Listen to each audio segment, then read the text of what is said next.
শাশুড়ির সাথে পুত্রবধূর ঝগড়া আছে না নেই? এটা কোনো অস্বাভাবিক না। পুত্রবধূরও 16 আনা দোষ না, শাশুড়িরও 16 আনা না, 50-50।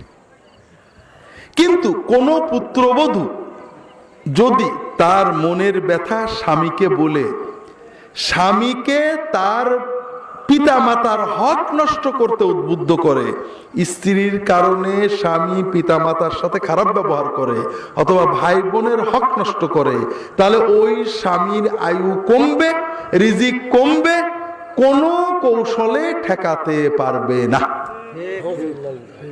আর যদি কোনো স্ত্রী বুদ্ধিমান হন, স্বামী স্ত্রীর সাথে শাশুড়ির ঝগড়া হয়েছে, হতে পারে, ননদের ঝগড়া হয়েছে, হয়ে যেতে পারে, পারলে মাফ চাইবেন, না পারলে না চাইবেন, উভয়েরই দোষ থাকে।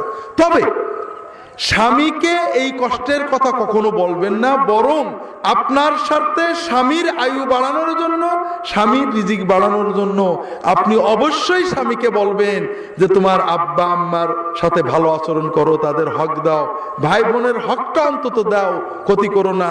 আপনি যদি কষ্ট বুকে চেপে আপনার স্বামীকে তার বাবা মা ভাই বোনের অন্তত হক আদায় করার জন্য উদ্বুদ্ধ করতে পারেন, ইনশাআল্লাহ আপনার স্বামীর আয়ু বাড়বে, আপনার পরিবারে বরকত হবে, শবে বরাতের কোনো দরকার হবে না। তবে এটাতে আমাদের লস আছে, কথা বোঝেন, আমাদের লস আছে না? প্রথম লস আমাদের দাওয়াত হয়ে যাবে। দ্বিতীয় আরেকটা লস আছে, আপনাদের বলতে চাইছিলাম, আপনারা যদি এভাবে পরিবারে শান্তি এসে যায়, আমাদের কি কেন জানেন? যত তাবিজ তদবির অধিকাংশই কিন্তু পারিবারিক অশান্তির জন্য। এতে আমাদের টাকাও মানুষ বেশি দেয়।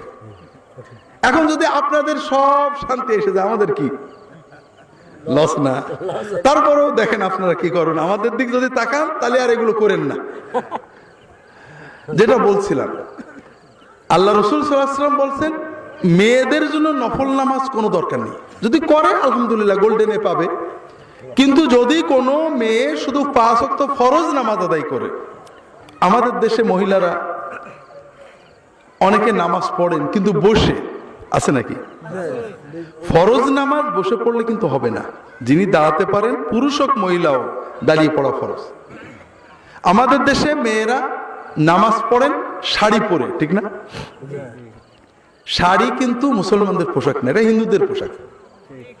আমরা পুরুষেরা টুপি নিয়ে কত ঝগড়া করি, গোল লম্বা সেকুন 4 কোনা 5 কোনা পাগড়ি নিয়ে, হুজুরের মাথায় পাগড়ি নেই, মুসল্লির মাথায় পাগড়ি, নামাজ বাকিরের আছে না নেই? যত ঝগড়া নফল নিয়ে, ফরজ নিয়ে কোনো ঝগড়া নেই। যেটা বলছিলাম ভাইয়েরা, এগুলো সব নফল মুস্তাহাব। আর মেয়েদের জন্য ফরজ পোশাক আমরা দিচ্ছি না। মেয়েদের ফরজ পোশাক এবং সুন্নত পোশাক সেটা হলো পুরো ম্যাক্সি, এই গলা দিয়ে পায়ের গোড়ালির নিচু পর্যন্ত ঝুল হবে, এই কবজি পর্যন্ত বা আঙুল পর্যন্ত হাতার ঝুল হবে, এইরকম ম্যাক্সি। ম্যাক্সির উপরে বড় ওড়না, চাদরের মতো ওড়না, ম্যাক্সির নিচেই পাজামা অথবা সায়া। এই পোশাকগুলো পরা মেয়েদের জন্য ফরজ, স্বামীর সামনে ছাড়া বাকি বাড়ির ভিতরে, ঘরের ভিতরে কাজ করার জন্য সকল অবস্থায় এই পোশাক ফরজ, এবং এই পোশাকই সুন্নত, অর্থাৎ ফরজ সুন্নত। আর নামাজও এই পোশাকে পড়লে হবে, শাড়ি পরলে হবে না। হবে কিভাবে বলছি, কোন মহিলা যদি নামাজ পড়েন, নামাজের ভিতরে যে অন্ধকার ঘরেও নামাজ পড়েন, একা নামাজ পড়েন, তার জন্য শুধুমাত্র মুখের এই জায়গাটুকু এবং কবজি পর্যন্ত হাত, এর বাইরে খোলা হারাম, খুললে নামাজ ভেঙে যাবে। যদি কোনো মহিলা একা ঘরে অন্ধকারে নামাজ পড়েন, কাপড় আছে, কাপড় নেই ন্যাংটোয় নামাজ হবে। আপনার কাপড় নেই ন্যাংটোয় নামাজ পড়বেন, কিন্তু কাপড় আছে, প্যান্ট একটা পরেছেন লুজ করে, রুকু দিতে গেলে নাবির খানিক নিচে নেমে যায়, নামাজ হবে নাকি? অবহেলা, হারাম, নামাজ হবে না। ঠিক তেমনি কোনো মহিলা যদি অন্ধকার ঘরে একাও নামাজ আদায় করেন, কপালের কিছু চুল বেরিয়ে যায়, কান একটা বা দুটো বেরিয়ে যায়, জুলফির চুল বেরিয়ে যায়, পিছনের চুল বেরিয়ে যায়, থুতমির নিচে গলার কাছে এখানে বেরিয়ে যায়, হাতের কাছে কিছু অংশ বেরিয়ে যায়, পেটের কাছে কিছু বেরিয়ে যায়, নামাজ হবে না। নামাজ সারা জীবন পড়লেও বেনামাজি হয়ে থাকতে হবে। এই মসলাতে আপনাদের কারোরই খারাপ লাগছে না তো আপনাদের বউদের বিরুদ্ধে বলেছি, আপনাদের কথা বলিনি। হ্যাঁ, বউরা দোজকে গেলে আমাদের কি সমস্যা, ঠিক না? আছে। বউরা দোজকে গেলে আমরা কোথায় যাব? হ্যাঁ, টেনে নিয়ে যাবে সে পরীক্ষণ। কিন্তু এইরকম চিন্তা করেন না আজীবন জ্বালাইছে ও দোজকে যাক আমি একটা হুর পাবো, এই চিন্তা করেন না। কিন্তু ও যখন দোজকে যাবে আপনার টেনে নিয়ে যাবে। আমার কাছে একজন মহিলা দুবাই থেকে ফোন করেছে, খুব কান্নাকাটা করে, চিটাগাঙের মানুষ, যে স্বামীটা ঠিক করে নামাজ পড়তে চায় না, কত বলি জুমার দিনে যায় তাও দেরি করে যায়। তাহলে দেখেন, আপনি আর বেশি বলেন না, আপনার স্বামীকে বললে সওয়াব পাবেন, কিন্তু আপনার স্বামী যতই গুনাহ করুক আপনার কোনো গুনাহ হবে না, কিন্তু বউ গুনাহ করলে স্বামীর কি হবে? গুনাহ হবে। কাজে বেশি বললে তিক্ততা হবে। আপনি সেজদায় যে আল্লাহর কাছে দোয়া করেন স্বামীর জন্য, আর বেশি নসিহত করেন না, কারণ স্বামীর জন্য নসিহত করা ফরজ, আর স্ত্রীর জন্য স্বামীকে নসিহত করা ফরজ না। করেছে বেচারা, শুনে না, কি করবে?